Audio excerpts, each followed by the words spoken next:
This is a pain that will never go away.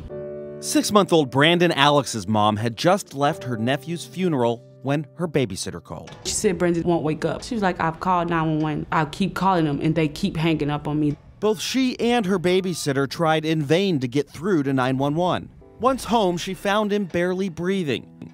Brandon died in the hospital. When I lost my son, I lost everything. What she didn't know, her 911 call was one of hundreds put on hold in Dallas that night.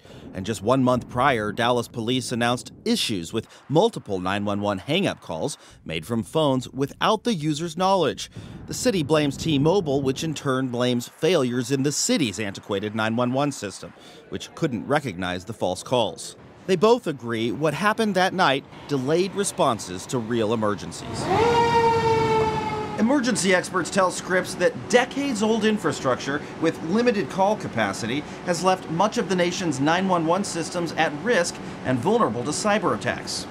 Police reports showed last October, Arizona teenager Meet Kumar Desai sent out a tweet with a link, which, once clicked, appeared to corrupt cell phones, causing the devices to call 911 more than a dozen times in just a few seconds. Calls flooded 911 systems in Phoenix and wreaked havoc as far away as California and Texas. Professional computer crime syndicates have targeted 911 centers. Trey Fogarty is the government affairs director for the 911 Association. They've had extraordinary success in planting malware and ransomware, and in some cases taking down public safety operations for up to 72 hours. Meaning they get threatened with, if you don't pay, then we will take your 911 system down. Many 911 centers, many local sheriff's departments have paid ransoms to get their data back.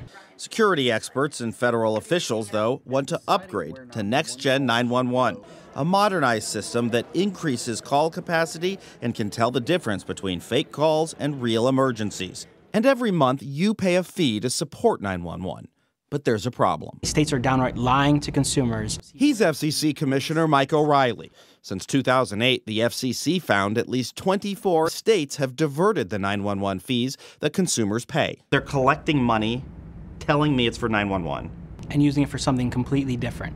In a past audit, New York State was found to have diverted 911 funds for lawn care and dry cleaning. And for each of the last 8 years, the FCC named New York a diverter, shifting $272 million in 911 fees. And I find that just horrible. In their most recent public disclosures, most states report using only a fraction of the 911 fees to upgrade their systems to Next-Gen 911. We're paying all this money, so why won't you upgrade for us, the people, so when we need you, you can be there?